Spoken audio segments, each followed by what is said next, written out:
Mali, okretni i specifičnog oblika. Ukratko možemo opisati ova dva automobila koji su odavno prestali biti samo to.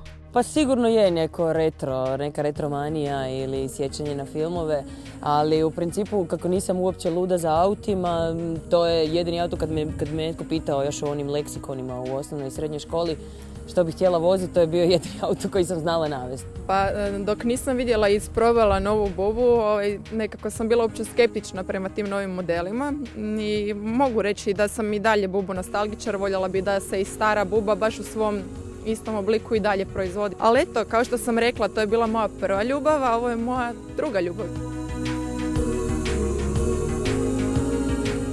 Prvi Mini Morris ili skraćeno Malini nastao je davne 1959. dok je prva Volkswagenova Buba proizvedena daleke 1938. Štih nekih starih vremena čini njihovu glavnu posebnost, no i lijepi dizajn nije zanemariv.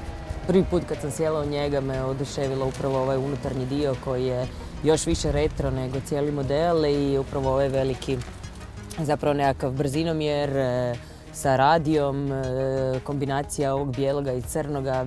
Sviđa mi se što je svaki detalj pomno osmišljen, baš lijepo izgleda, dizajn je vrhunski. Sviđa mi se što je jako udoban, pogotovo u vožnji. Malo je tvrđi auto, meni odgovara da je nekako da robustnije djeluje. Čini se kako ovi automobili nisu isključivo obožavani od strane žena. Muškarci uglavnom imaju stav prema ovom autu ženski auto, dakle na prvi pogled.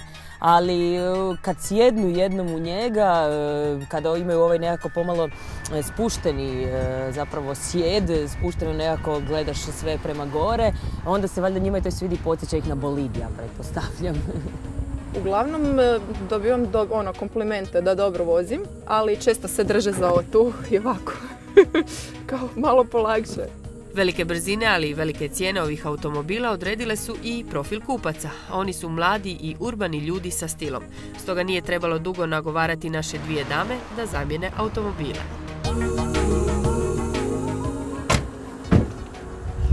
Probati. Ok, uvjerila si me, tvoj nije loš. Nije ni ovaj loš, morat ću vidjeti. Pušti u auto. Hvala.